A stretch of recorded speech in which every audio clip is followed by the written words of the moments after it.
These greyhound pups are only 4 days old. Their eyes are still sealed shut and will not open for another 2 or 3 weeks. They will not be able to walk steadily until they are at least a month old. But in just 16 months, they might be taking their first steps in the world of competitive greyhound racing.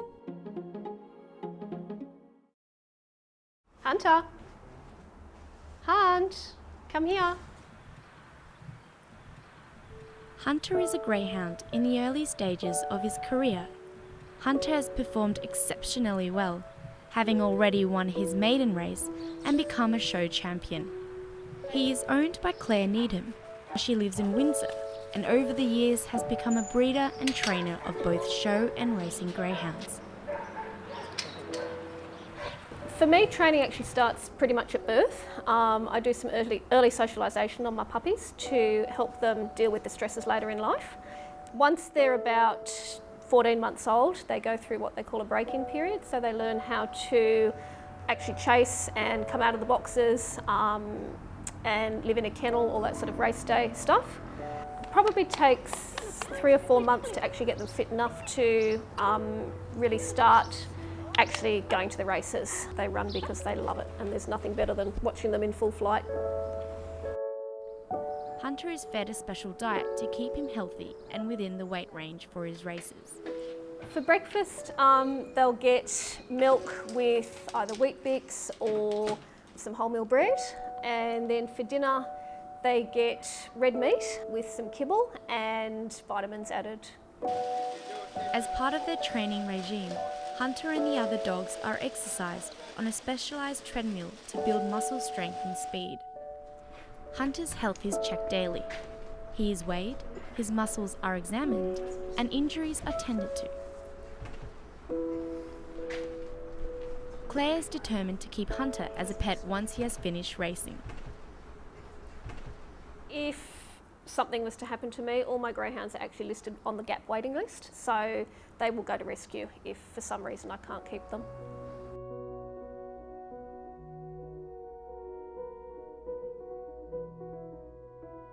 After the end of their racing careers, many greyhounds find themselves without a home.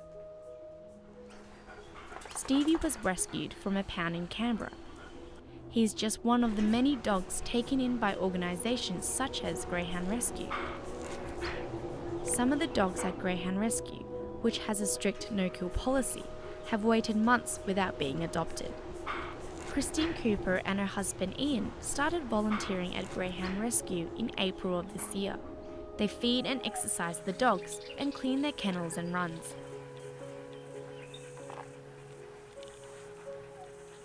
Stevie's quite a bouncy boy. He's quite young and energetic. He loves a long walk, but he settles down and walks really well on lead once he gets going. And he particularly loves to sit in the little swimming pools, the little clam pools. We hope that someone will take them into foster care, take them home, but they have to be lucky to get that service. And then people will come here to meet the dogs and choose one to adopt. I do think that racing is dangerous for the dogs. There probably are trainers, bound to be trainers, who really look after their dogs well, but they do still put them at risk every time they put them onto the track. There's many, many injuries in every race.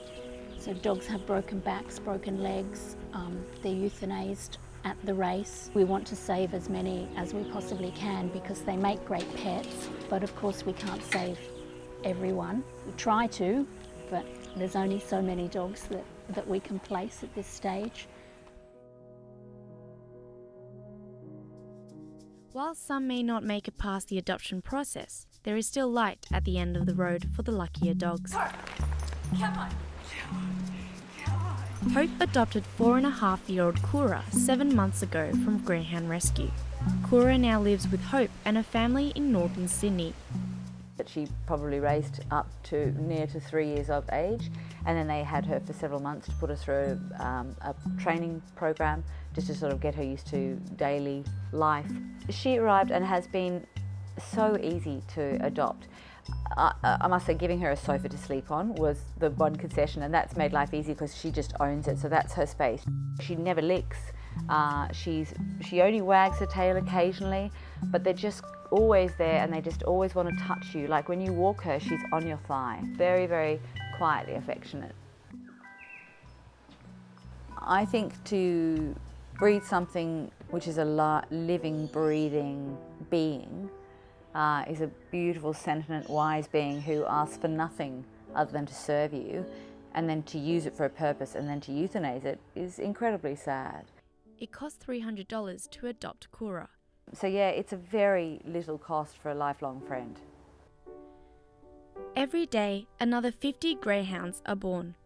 Many will be raced. Others will never make it to the race courses.